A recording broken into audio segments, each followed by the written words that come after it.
Dr. Henderson and Bongo, I'm meeting for the first time. Thank you so much for inviting me to be with such an esteemed group. I was sitting back there thinking, you know, I recently was giving testimony in Washington, and it felt very good to be there, but I'm sitting thinking, it feels even better to be here. Because this is where I want to be, this is the group I want to be with, because I think I would like to join in setting some agenda for how we work together. It's been a long time coming. And so I am deeply honored to be here.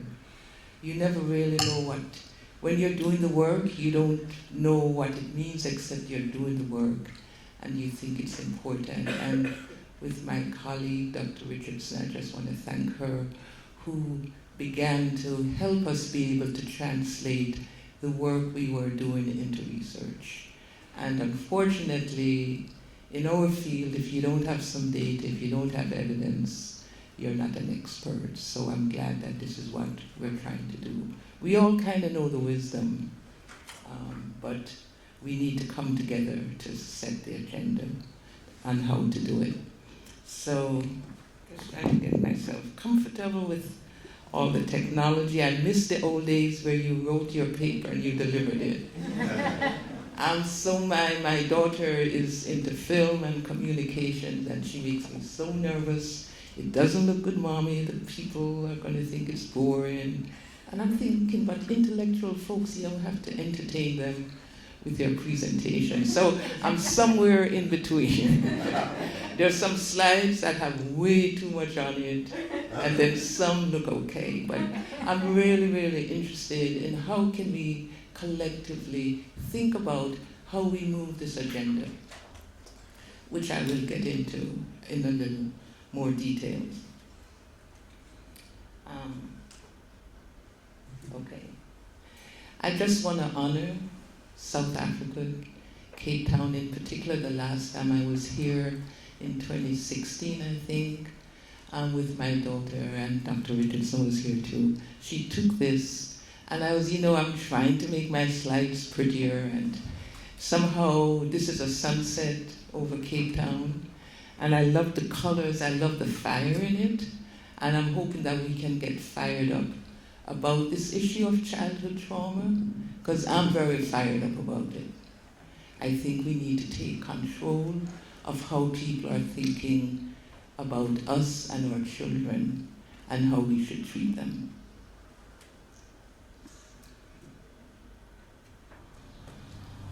So I'm going to start. My daughter will be proud of me.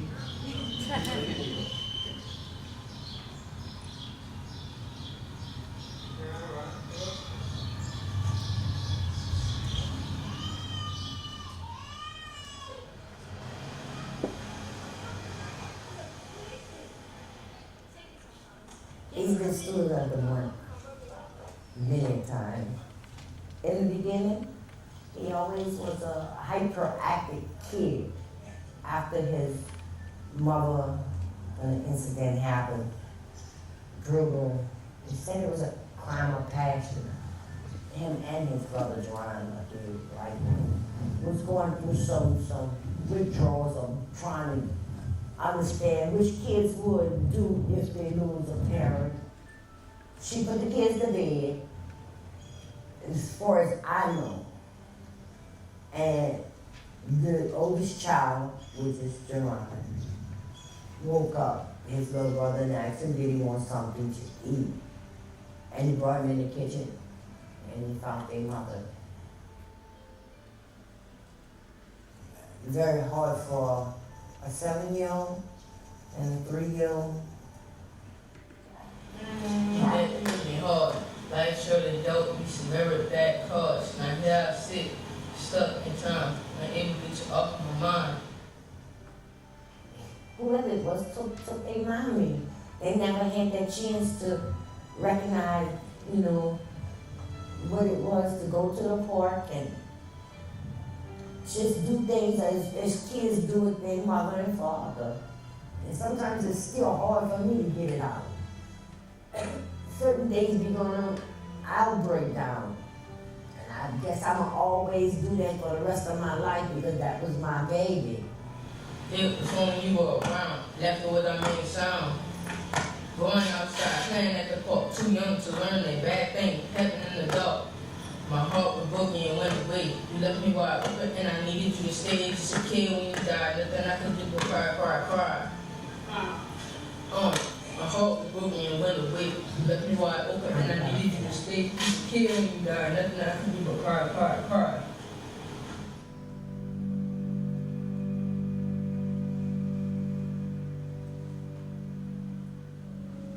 It's very normalized for young people. The chronic, toxic environment in which they live. There's almost not an expectation that they should be happy. The thing I like least about Central City is like they got a lot of gunfights. They have a lot of criminals in my neighborhood. And they always come around my neighborhood selling drugs. When nobody is outside, I don't like when I'm by myself. The thing I don't like about my neighborhood is people be killing around my neighborhood, and I don't like it. And because I have grown up that my mom was dead, and that's it.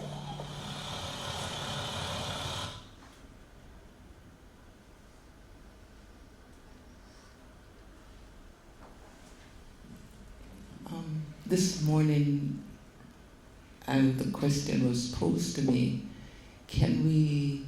is it transferable, these things that are happening to children in urban settings, primarily in the United States?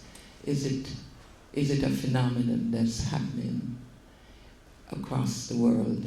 I know it's happening across, what happens in New Orleans happens in most inner cities. I was just at a meeting with the director of Me Productions, and he said, why don't we we talk about urban, inner city urban settings. It feels to me like inner city urban concentration camps.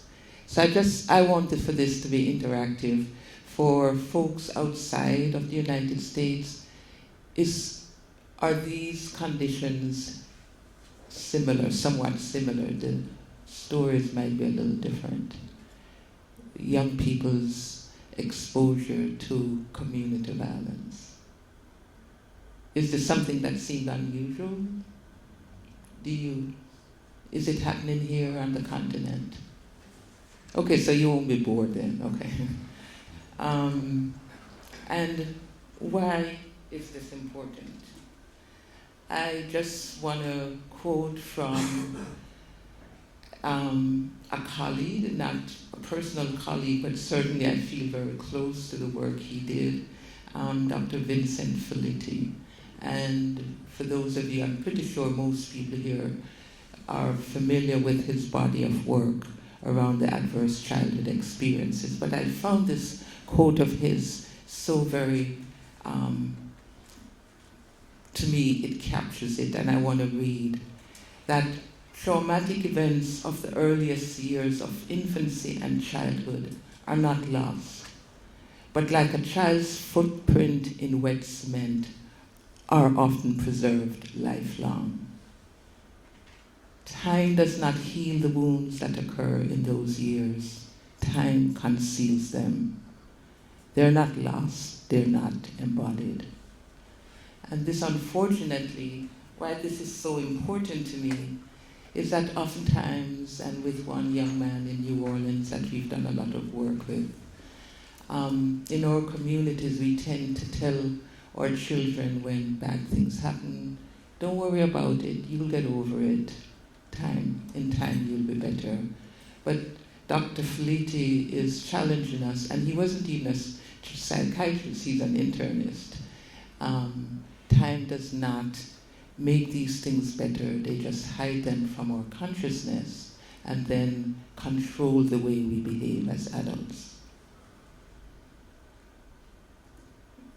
So, quick little outline, and this is a lot, and I have a lot of slides. I'd rather be over-prepared. I want to have a sense of where we are, what I need to focus in on, and I will move through accordingly. But I want to talk a little bit.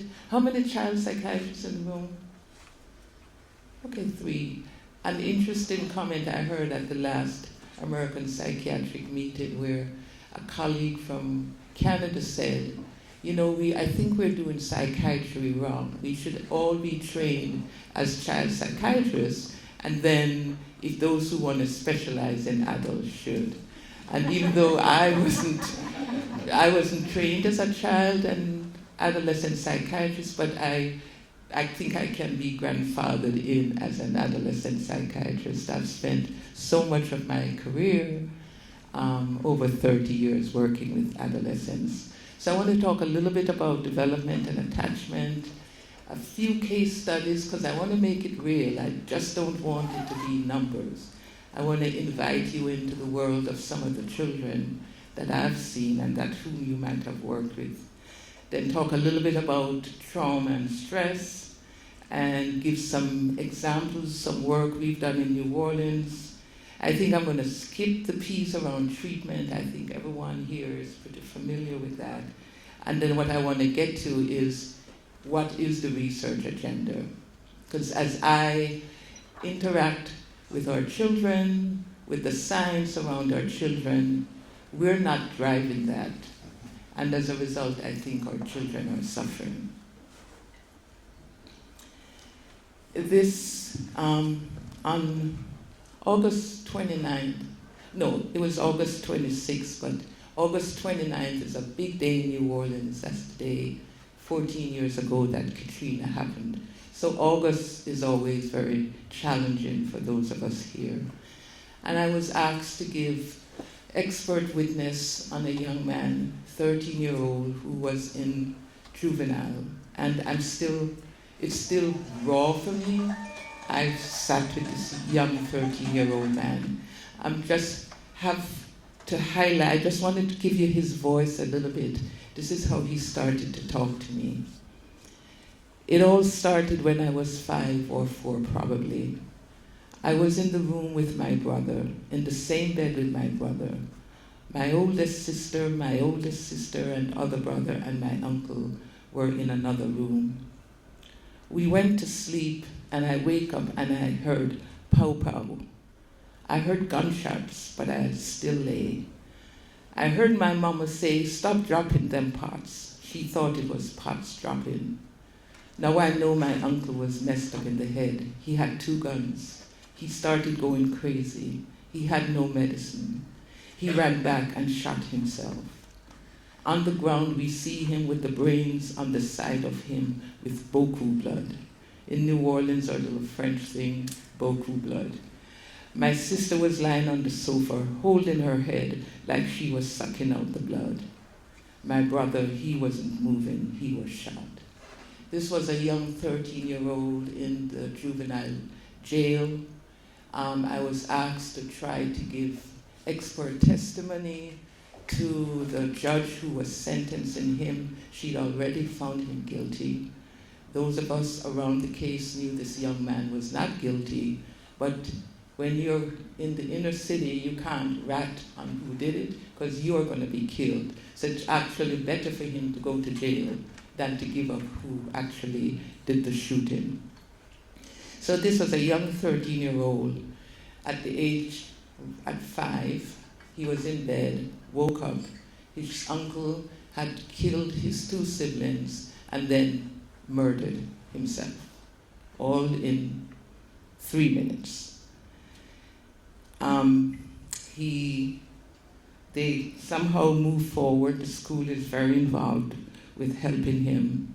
Less than 2 years later, and this again is too much on the slide, but I just want to show it to you. This is his history he's given me. It's less than 2 years after he's lost 3 people, his 2 siblings and his uncle.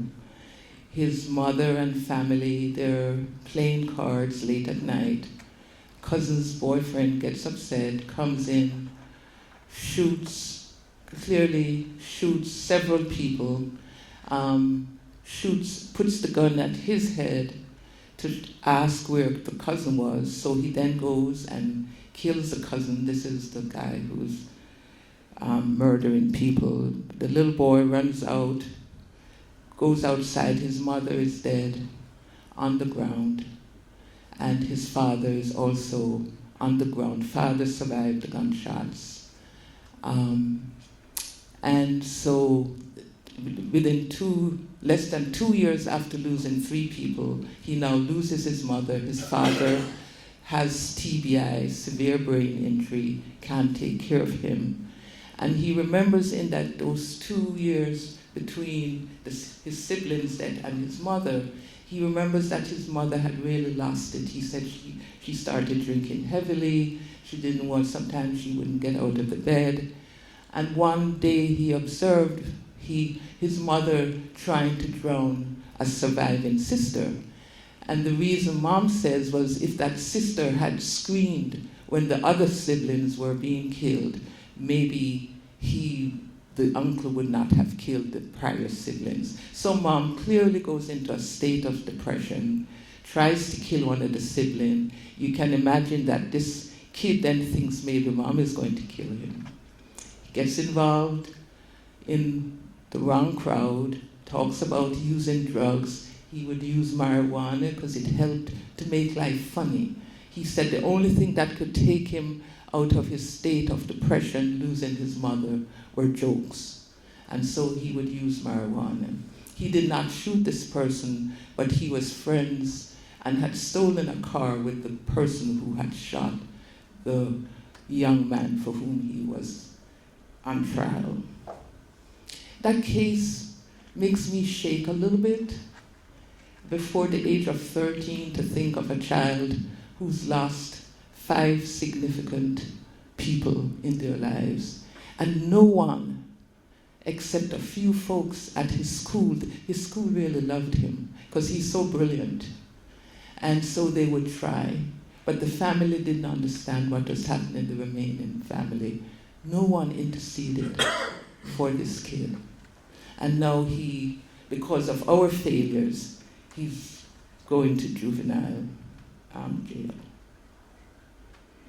This is what drives me, and this is for whom I would like for us, and many, many, many more kids like him, I would like for us to try to find a way for us to talk about childhood trauma and what we need to do, how we need to research what's important, and then drive how the diagnosis and treatment happens.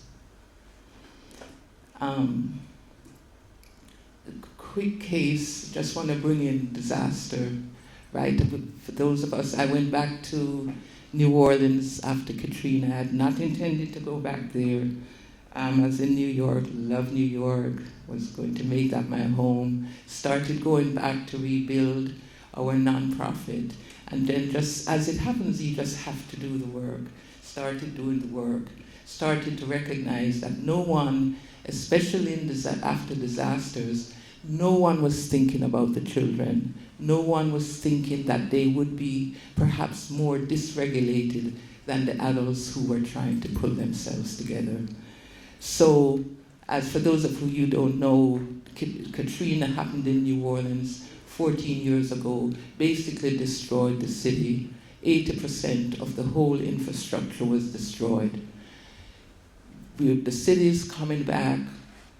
The physical architecture, of course, is what most people focused on. Very few people focused on the post-disaster emotional conditions, especially in children. So going back there, I started just going in schools, trying to figure out what to do. And so I would oftentimes go visit kids whom the social workers and the folks at the school, they did not know what to do. They were so dysregulated. And so I saw this little 16-year-old kid. He was around 7, 8 when Katrina happened. The family evacuated. Also, just to remind you that New Orleanians were not treated with respect. After Katrina, the black people there were called criminals, looters. There was no real effort to take care of the people there, like happened, say, after 9/11. So what I'll show data that shows that the trauma rates, the trauma symptoms in young people that we've been collecting has like tripled and has not gone back to normal, as you see happens after disaster if the right kind of psychosocial supports are put in. So this young man, when I saw him, he's around 16. He was 8 at the time of Katrina, evacuated to Houston. While he was there in one of the shelters, one of the men who was in the shelter with him, he saw him trying to slit his wrist, trying to kill himself. He recalled after that thinking that either this man was going to come kill him because the guy survived, or he feared that maybe he would become so upset he would kill himself. So he gets back to New Orleans about 2-3 years later. The family comes back. And in the community where he lived, there was a lot of trauma in his household. They're poor, black. Mother doesn't have the support. He saw a lot of community violence. At the time I'm asked to see him, he was diagnosed as schizoaffective. Won't go much into the case, but he had some paranoia. The first psychiatrist said he was just somewhat very guarded and hypervigilant about what was happening about him. He was what were called hallucinations, were the nightmares he was having, and he told me, he described it as my mind was playing tricks on me. I was hearing these whisper voices, and actually that was the sound he associated with the blood gushing out of the man's arm. And so he very eloquently, almost poetically, spoke to me. This was someone who was supposed to be schizophrenic, about Katrina taking his personality away, that everything started going wrong. His world became unsafe. He said, my sister thinks there is something wrong with me. I don't think so. I have to stay alert. I always feel like something bad is going to happen to me. Being nervous and overprotective is my normal. This is not psychotic rambling. This is a young man suffering from post-traumatic stress disorder. This happens to our children all the time. We do not spend enough time to take a trauma history. We misdiagnose them. And I'll go a little bit more into that. But for this young man, he was on large doses of Seroquel. And he simply had PTSD untreated. So I want to now get out of the stories, get a little more. Dr. Henderson talked about my public health background, and yes, I can talk about population issues and larger systems issues. So I just want to frame for us what's happening in African American urban, inner city, urban concentrations, and just the context we know for us in the US and in the Caribbean. Well, let me just say the US, centuries of chronic adversities for us, fueled by white supremacy from slavery all the way now to all the structural violence and racism that happens. I don't like to talk about racial inequities because it's just to me a code for racism. We also know that there's the intergenerational transmission of historical trauma, and if you want to take it to the science of epigenetics or allostatic loading, we have that science there. We know that many of the kids are in adverse community settings in addition to experiencing adversities in their households. And then now, increasingly, we have to talk about natural disasters. That's kind of the context within which many of our young children, especially those who are poor, are being raised.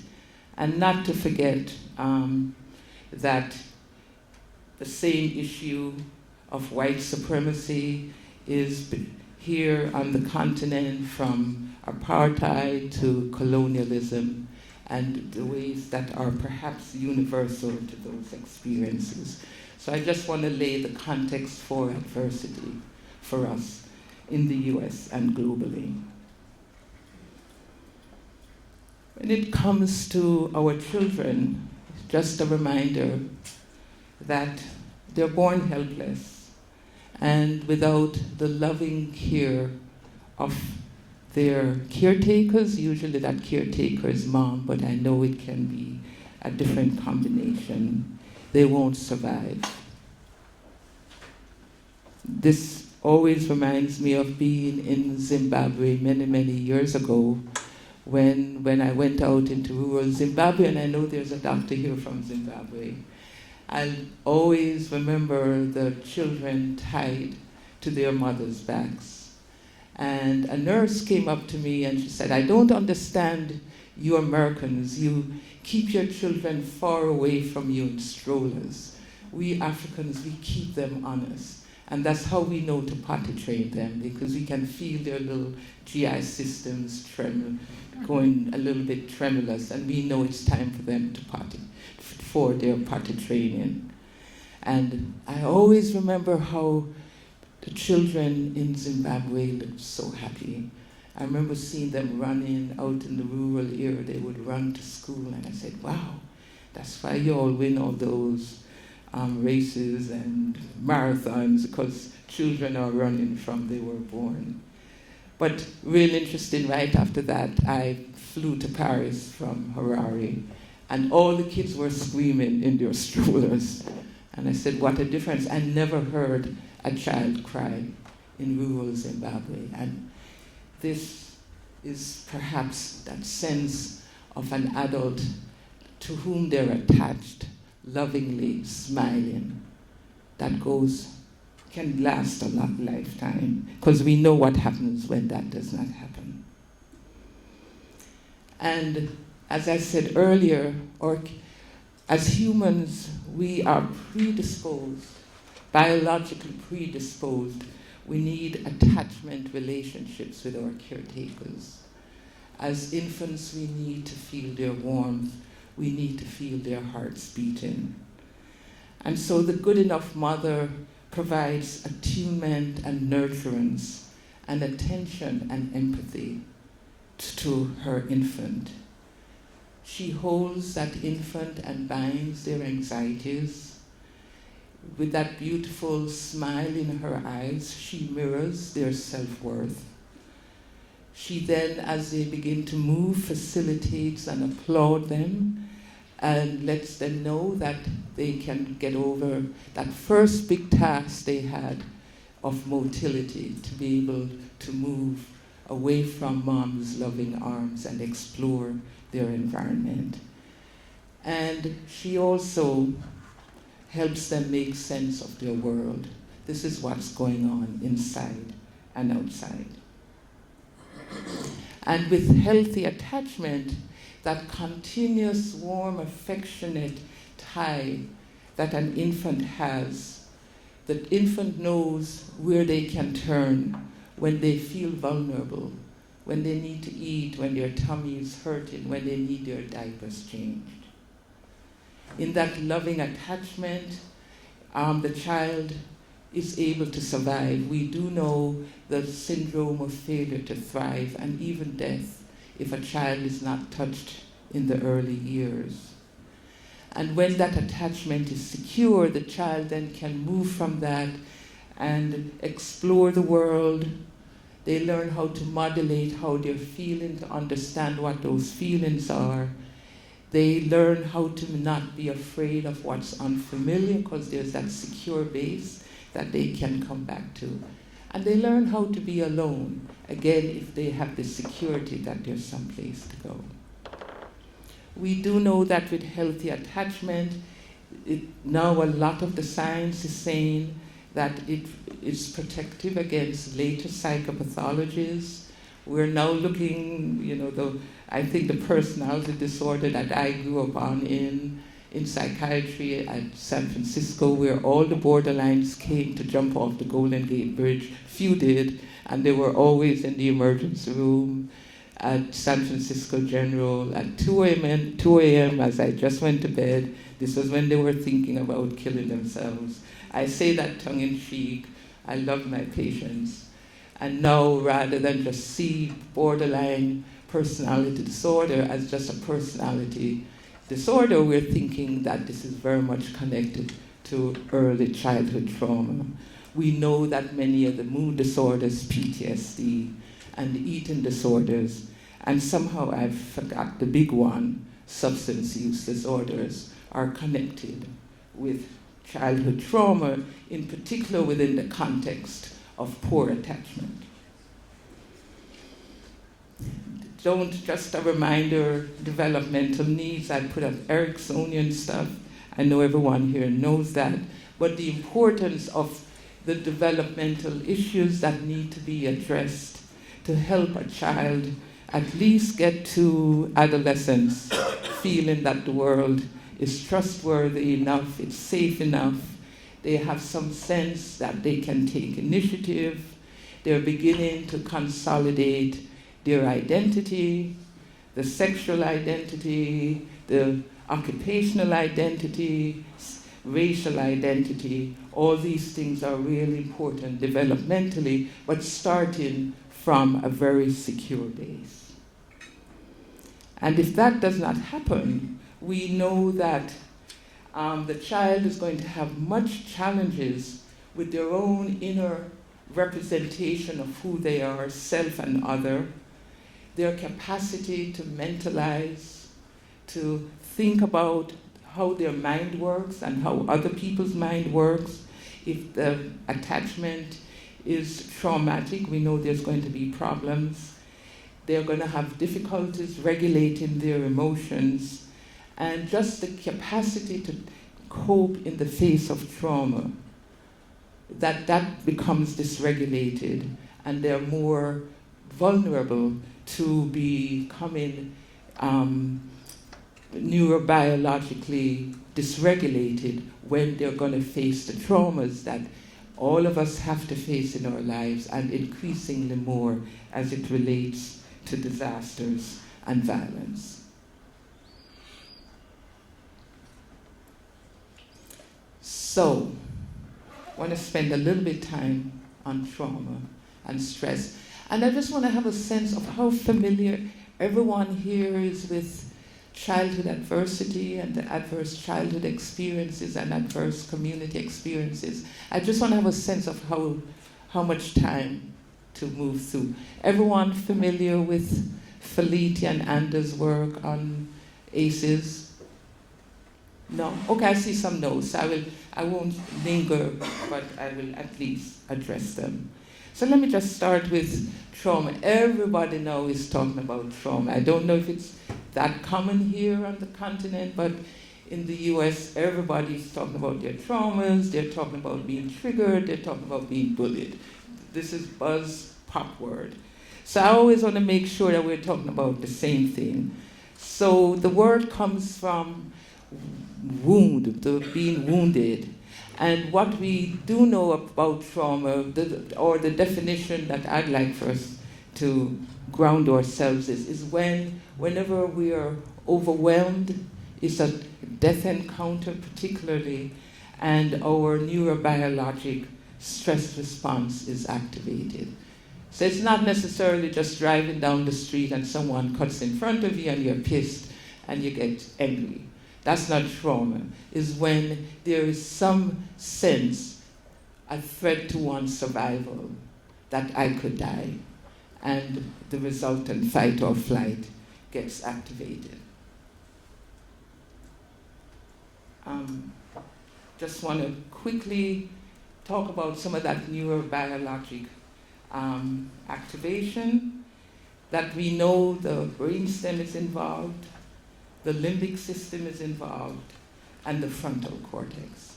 And I'll talk a little bit more about that.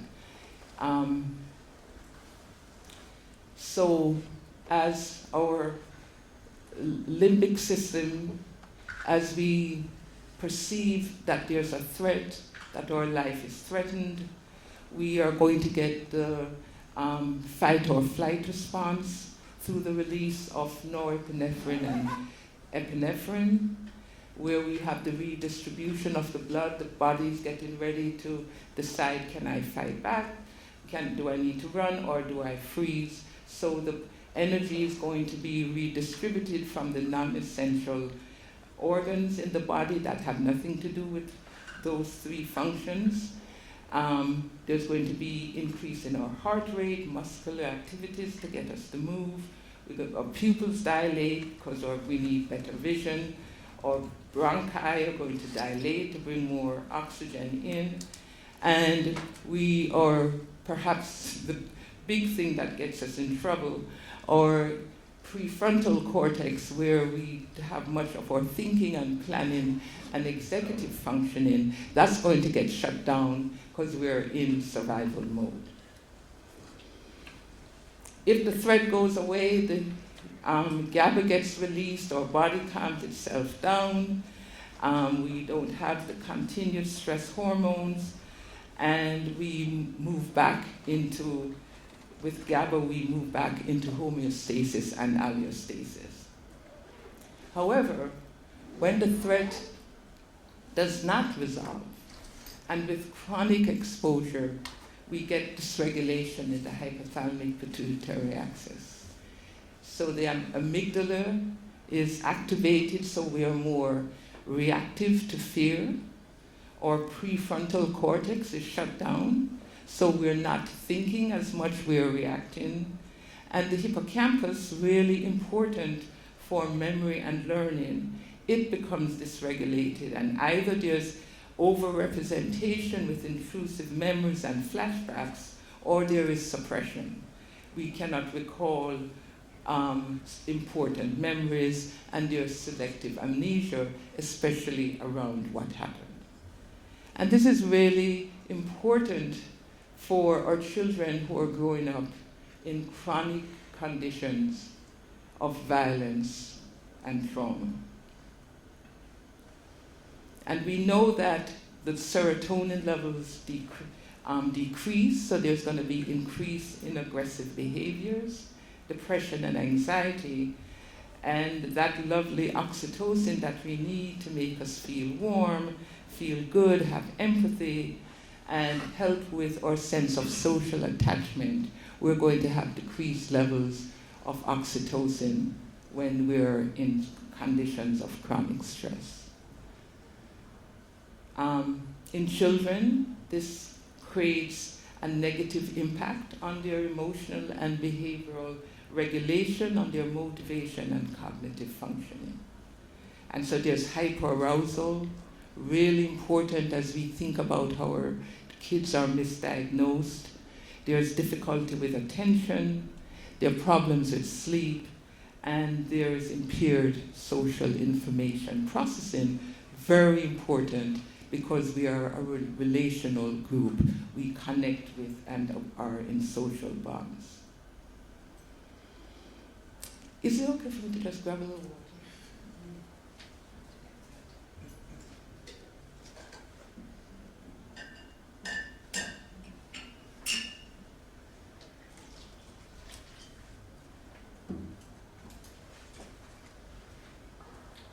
Okay, so where does this trauma come from? So they can be single or more discrete traumatic events, like happens with rape, car accidents, natural disasters, or combat. Or they can be more chronic, ongoing patterns of trauma. What happens in domestic violence, kids growing up with domestic violence, if there's homelessness, severe chronic illnesses, community violence, war, or the adverse childhood experiences.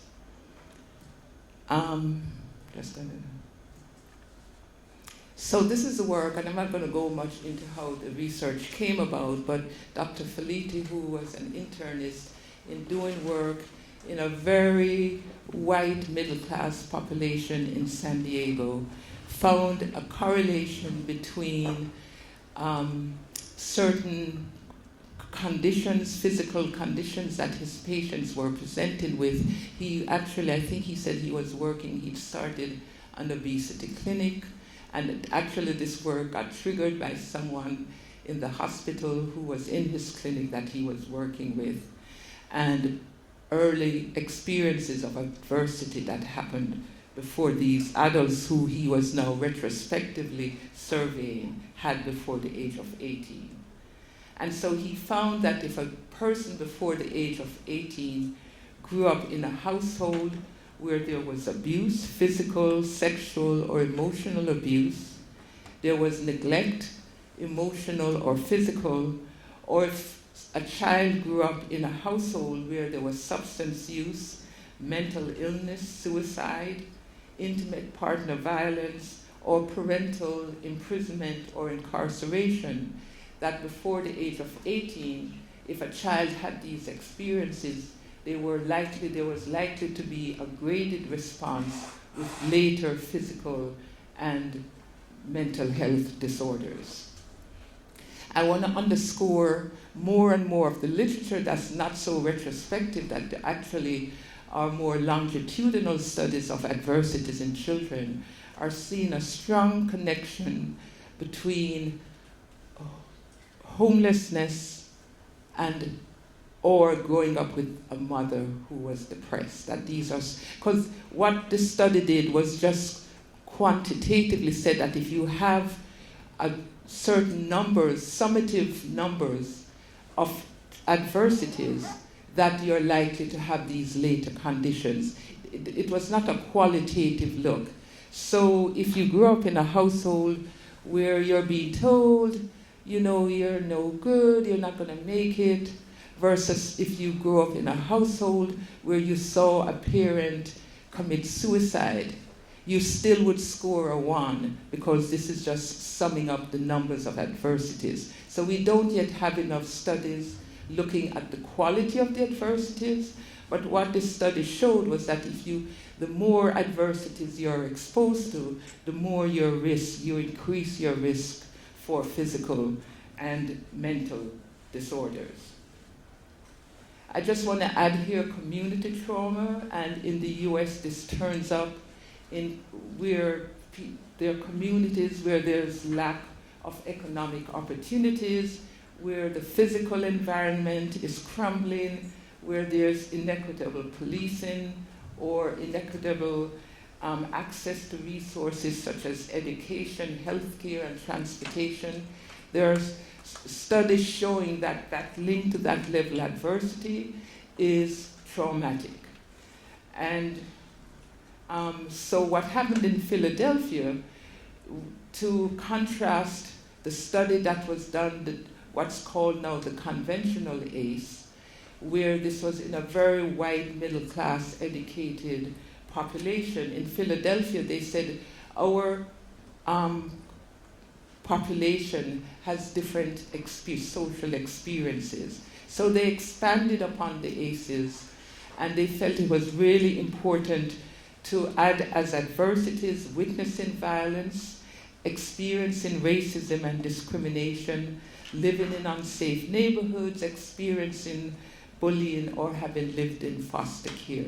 They've added that to the conventional ACEs to capture and get a more correct picture of the context within which many young people in urban settings are living.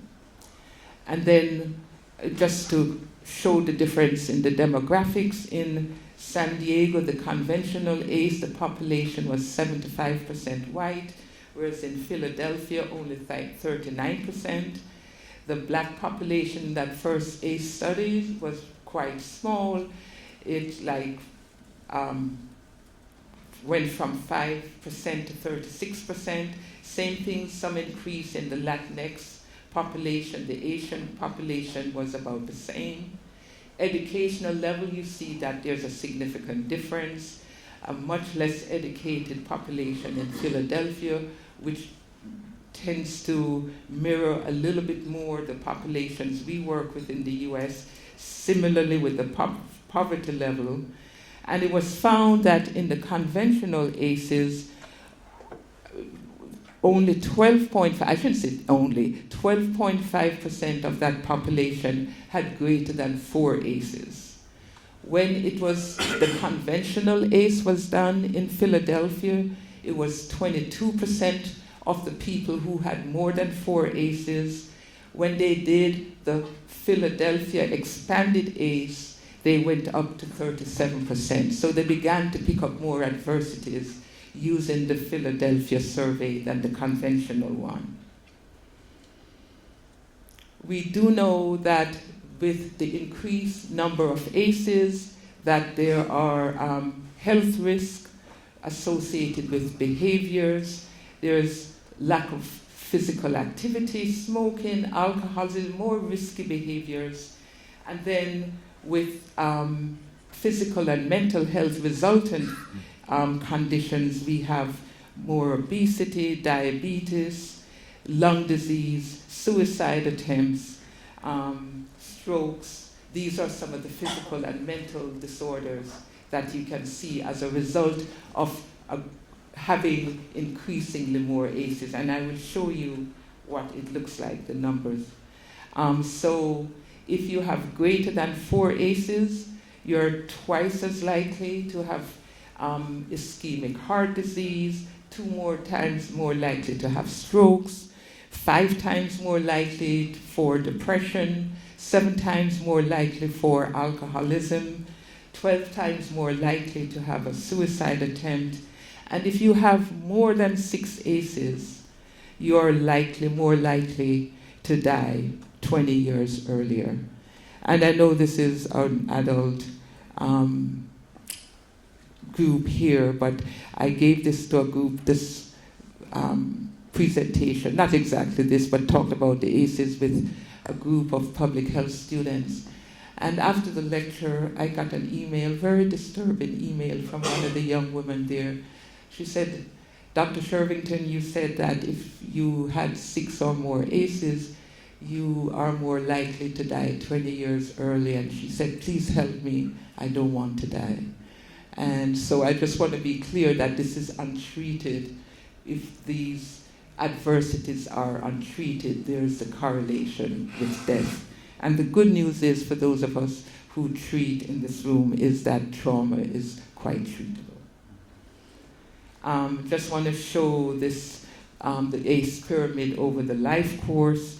As you see, the more and more exposures you have, you get disruption in your neurodevelopment. There's impairment in your social functioning, cognitive and emotional functioning. You are more likely to have a series of adverse health risks, mental health risk included, more diseases, disability, and earlier death. So this is the pyramid showing how ACEs impact us over the life course. I've been making reference that there is, even in terms of how the ACEs were collected, the disparities that exist. As we're collecting more and more ACEs in children, remember the first study was done in adults retrospectively, looking backwards. Now we're doing them more longitudinally in children. And what we're finding, as we could expect because of the addition of ACEs in community exposures, that in a national sample that was done in 2016, the percent of children experiencing more than 1 ACE, it was highest in Black and non-Latinx Black populations, pretty close for Latinx populations, and the group with the least amount of ACEs, this is in the United States, was Asians. Now, I gave this presentation again at Vietnamese. Actually, she was a nun, and this is important. I'm only saying that because we would like to think that our nuns don't lie. But she came up to me and she said, Dr. Shervington, I don't know if that number in the Asian population is correct.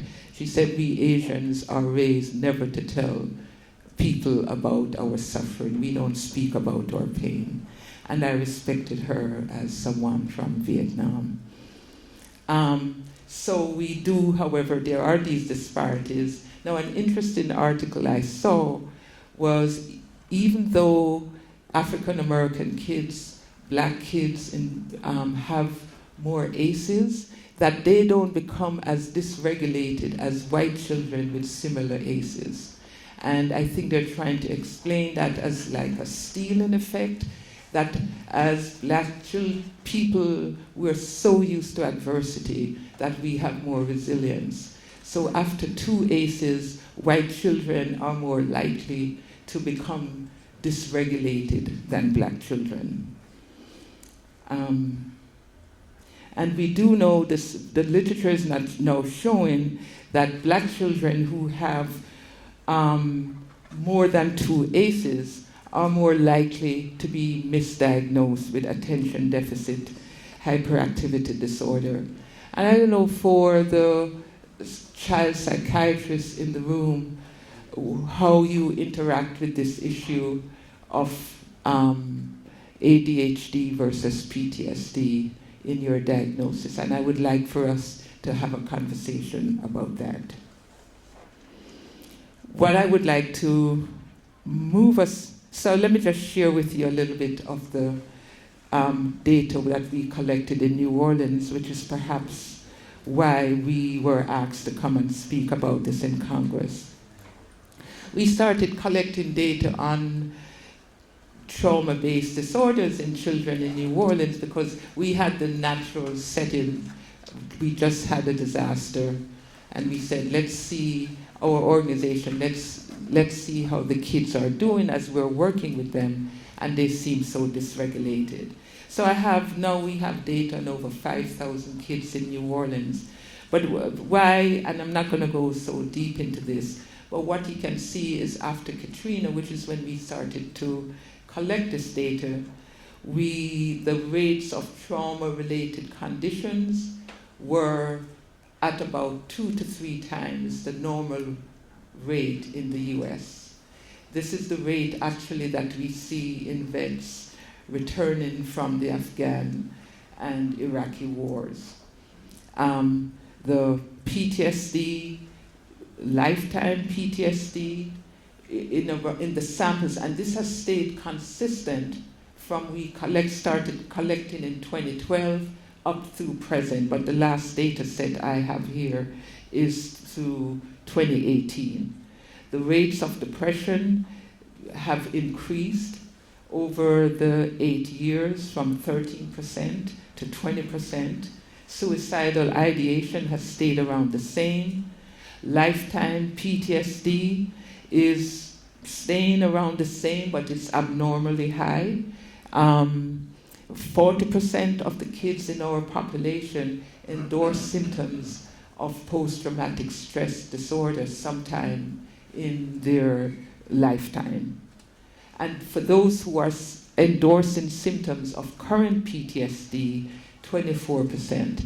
And so when I give this talk to schools in New Orleans, I tell them actively in your classroom at any given moment in one of these public high schools, about a quarter of the kids are showing symptoms of post-traumatic stress disorder.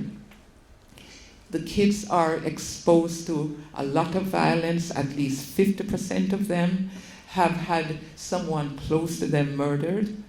About 18% have witnessed with their own eyes, like the little boy I showed you. He's seen it over and over, someone being killed, someone close.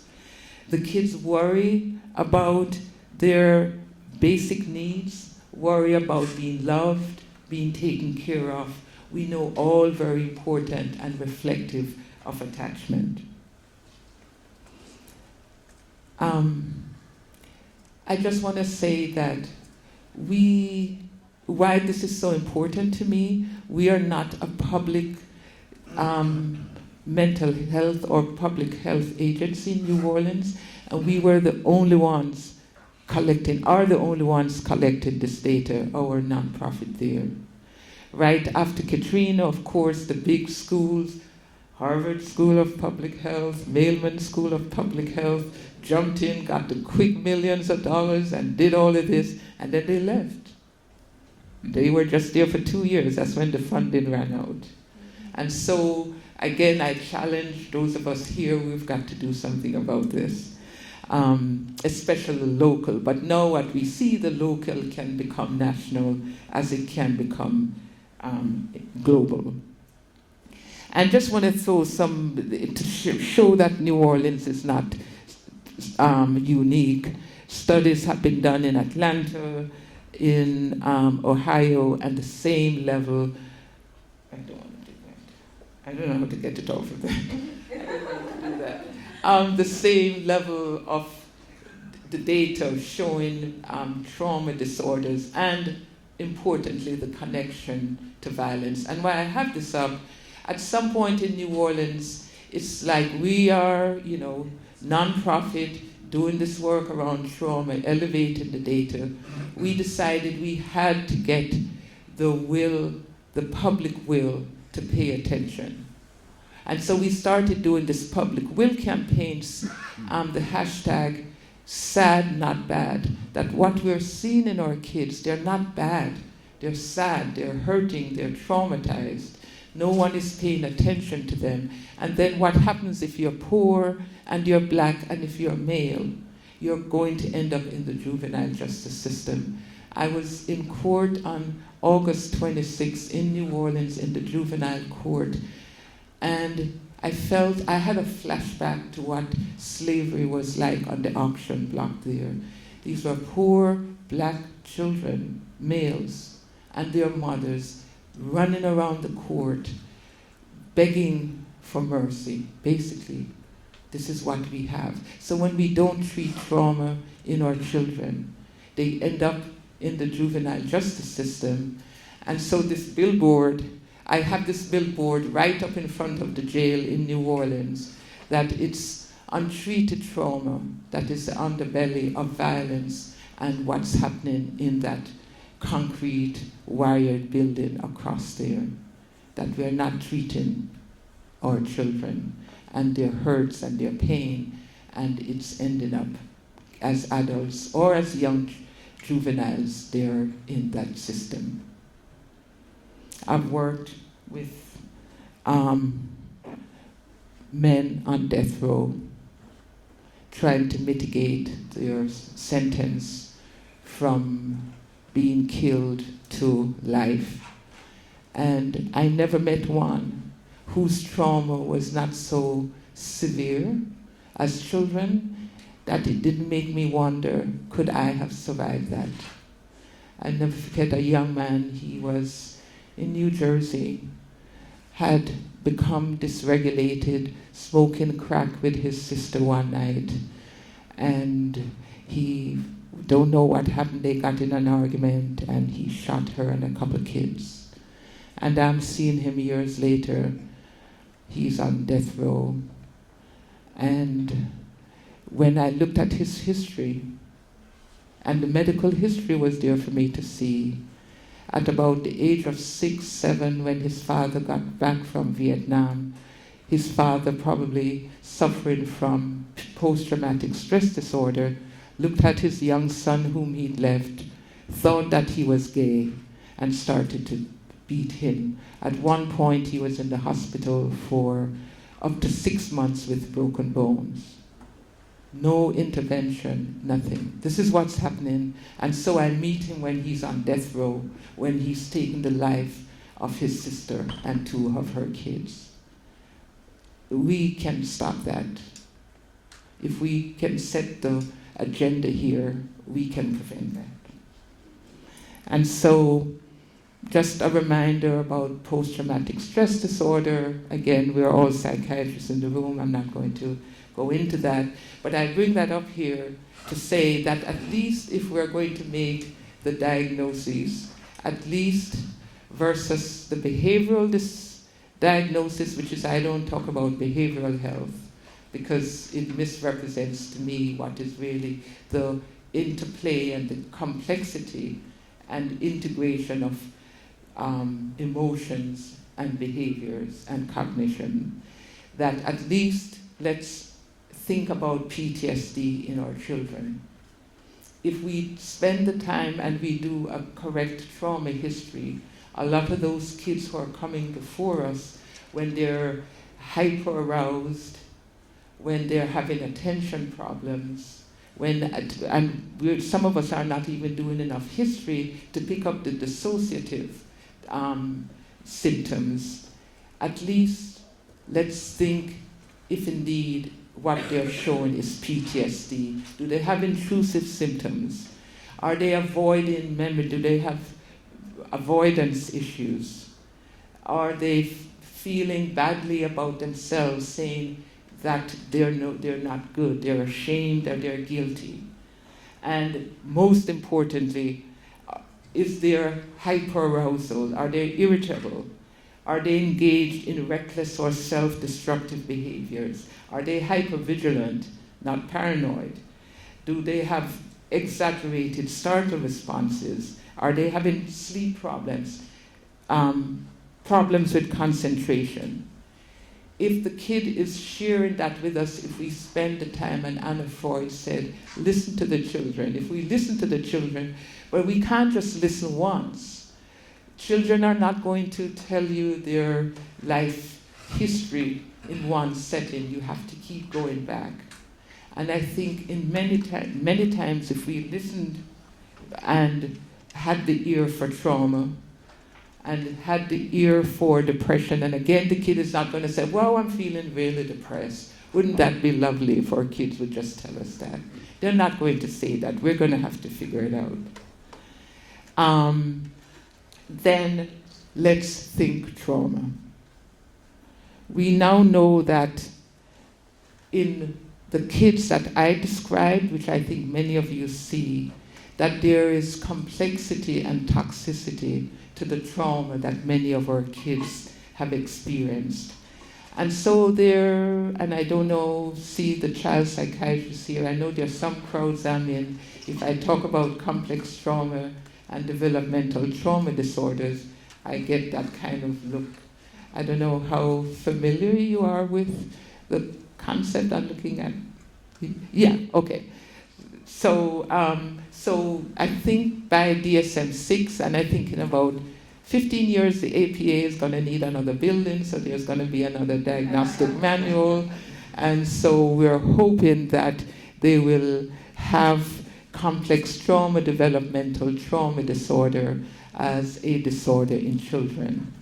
And because what we know, and I have seen this repeatedly in the past 10 years in my work in New Orleans, the misdiagnosis of our children. So someone thinks it's ADHD, someone thinks it's oppositional defiant disorder, someone thinks it's a conduct disorder.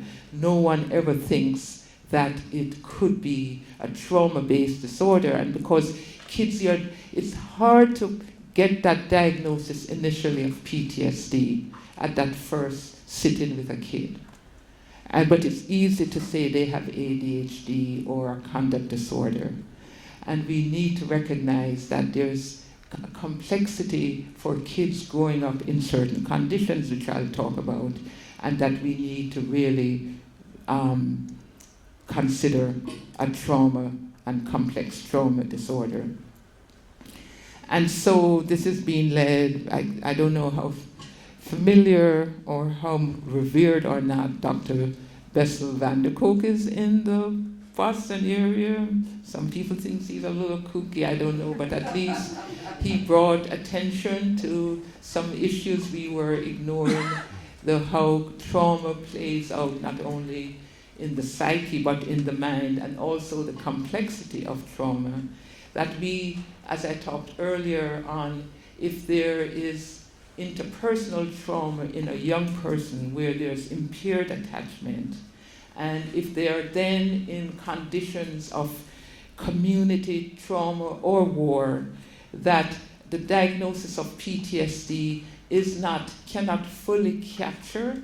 PTSD tends to be much more cross-sectional. It's not capturing the developmental dysregulation that happens over time to a child. So we're being challenged to consider developmental trauma disorders more.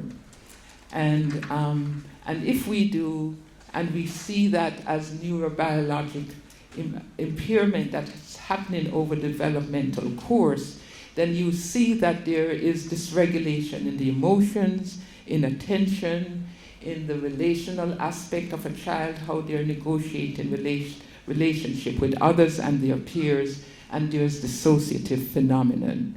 And if we could capture that in one diagnosis, then there wouldn't be this multiplicity of someone saying it's ADHD versus a behavioral disorder. We could have a diagnosis that captures this beyond what PTSD can do for us, and that would be developmental trauma disorder. I just put that there to remind us these are the things that our children get diagnosed with. I'm going to do a time check. I have 3 minutes. Yes. Wow, I thought I was just going to speak for 15 and then have the rest. This is what happens. So I can skip all of that. Yeah. How do I go back? So what I'm really interested in is, in the 3 minutes, I wish someone would have shut me up earlier. Yes. Yes, this is it. Yes, oh, okay. I'm really interested in, I hope I created enough confusion or curiosity. How do we think about what an agenda should be for research for our children, in particular when we look at adversities? If I got the correct impression from the room that some of the things that I'm describing in the US are similar to what happens in other places, the countries represented here, what do we think are some of the questions we should be asking?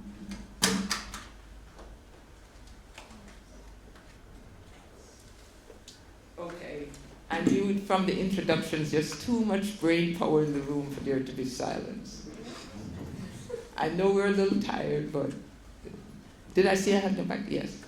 So I think that in youth and adult populations, what we need more research on in South Africa, but on the African continent and in other low and middle income contexts, is more research that focuses on the timing and onset and severity of different adverse childhood experiences and their independent as well as cumulative impacts, both on a neurobiological level, but also, in terms of clinical outcomes and, the contribution of other psychosocial determinants, such as poverty, food insecurity, and I think that is data that is severely lacking. So many of the measurement instruments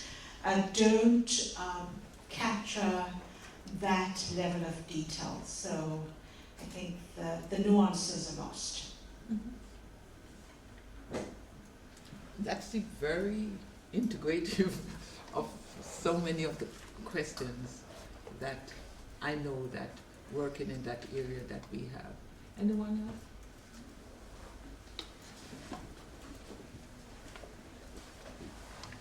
Nigeria, right? Yes. Yeah. Thank you so much for that great lecture. My question is about creating awareness. I think apart from just, really collecting data might be more difficult to do, but even just creating awareness in different countries, in different environments, in our psychiatry programs. I had the opportunity, I'm a GP resident, and I haven't seen this information before, ever. And I had the opportunity to be in Nigeria last year with the psychiatry department, and this information was not something I was familiar to that either. So how do we go about creating awareness? Even taking the public health point of view, how do we make this in the School of Public Health, in the education to high schoolers, to children, to social workers? So that's where my question is. Mm-hmm.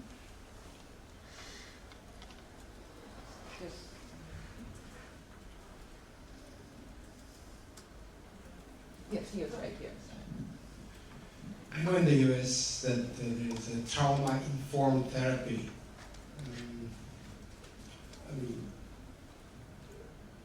It has to be contextualized to African setting, of course. but you just don't hear of that in African setting. Mm-hmm. And it's very, very prevalent right now in the US, and dealing with children and those who have experienced trauma-informed therapy. What does it mean? Interventions, at what level, the training, and so forth. So it's prominent. But I haven't heard that being used or contextualized in an African setting. And then I think that can be helpful because there's a lot of research in the US. Yeah. And just real quickly, I didn't talk about treatment here. But I heard at the APA this year there was a psychiatrist from Jamaica, Freddie Hicklin, and he similarly does this kind of work in the Jamaican context, and I was really happy that there's some universality to the treatment approach. It's going to vary, as you say, with the cultural context, but some of the key things, and I didn't mention them, but one, the psychoeducation that's needed when we're in trauma, in a trauma-based setting, teaching that child how to relax their bodies. So whether it's breathing or yoga, but unlike the traditional ways we approach therapy. So one, telling the child that their symptoms, you're almost normalizing the symptoms, saying that this is how you've survived. So making sure that the kid gets that they're not crazy, just you did this to survive this, teaching them how to relax their bodies, then helping them understand the cues or triggers, whichever term, what is it that when that thing goes off in your brain, you engage in this behavior that now is problematic. And then very unlikely that you would use medication, but for few kids, if there's a lot of irritability and aggression, you might need to use an SSRI. And again, ultimately having that child make some sense out of what happened to them. Is there any lesson here? So those are kind of the key things, having them examine in that cue space, what's cueing them out, what are the cognitions, what's the connection between the emotion, the cognitive, the thoughts, and the behaviors. So that's kind of the core to much of the various treatments. Now, one thing that's being challenged is just doing CBT alone. Right. You have to address the emotional dysregulation. You can't just stay at the level of the thoughts. You have to validate it first. Yes, yes. Can you just put in from the LinkedIn so camera can see? Oh. Please? If you can answer from I the want LinkedIn. you.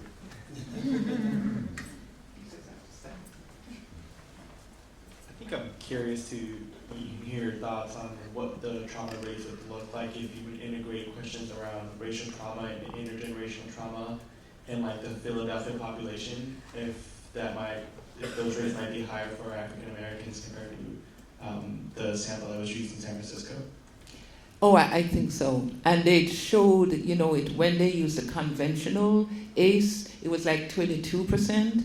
When they did the Philadelphia, it went up to 39, 40. So yes.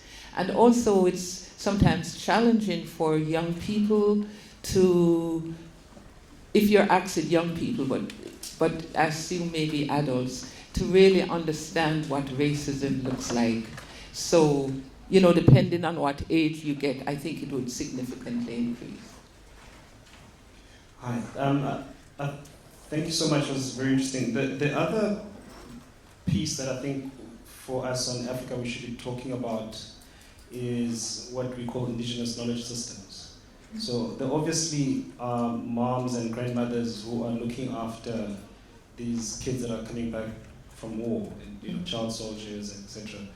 I don't think we know enough about what they're doing, and obviously some people have PTSD, but some don't, right? So there's some things that they're actually helping them heal without biomedically trained clinicians, because there are just not enough psychiatrists and psychologists on our continent. Mm-hmm. So I think we should also be looking at that system and figure out what the ingredients are for that, what we call indigenous knowledge system. Totally. I didn't talk much about resilience and the plasticity of the brain, but yeah, there is. Maybe just keep the kids tied on our backs, and who knows. Thank you so much for your talk. I keep on rereading the question as why should researchers of color set the research agenda? But then we are also aware that there's a lot of globalization going on, and there are disorders that may not be so common in our society as compared to other places, but they are increasingly becoming, issues. Things like eating disorders, stuff like, substance abuse is increasingly becoming a problem in our societies as well. So in looking at the research agenda, I'd rather think more of a global, have more of a global eye that would affect all peoples, irrespective of color, because I think when it gets to the disorders, individuals sometimes are affected, just the same if they have the disorder. Yes, thanks for saying that. There are increasing numbers of even cutting behaviors in certain communities that I know when I was training, it was like that only happened in white middle class children. Now it's so, yes, absolutely.